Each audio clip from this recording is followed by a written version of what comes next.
దాన్ని కానీ విత్డ్రా చేసుకుని క్లోజ్ చేసుకుని మళ్ళీ ఒకసారి పార్లమెంట్కి ఇన్ఫార్మ్ చేసేది.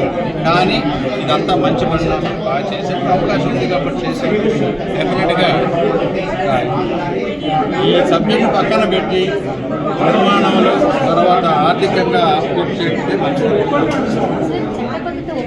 క్రియేట్ అవుతుందో నాకు తెలియదు, కానీ ప్రజలు మాత్రం చాలా తెలియగల వారు ఎటువంటి రకమైన భయమయం లేదమ్మా. తెలుసు ప్లాన్ బి చేస్తారంటే ఎవరు వద్దంటారు.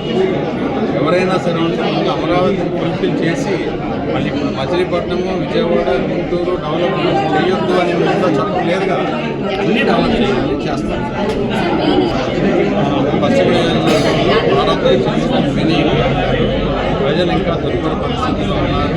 2 సంవత్సరాలు అవుతున్నా నేను చేయగలిగిన చేస్తున్నాను, కానీ నా వరకు నేను సాటిస్ఫై కాలేదు. ఇంకా చాలా చేయాల్సింది.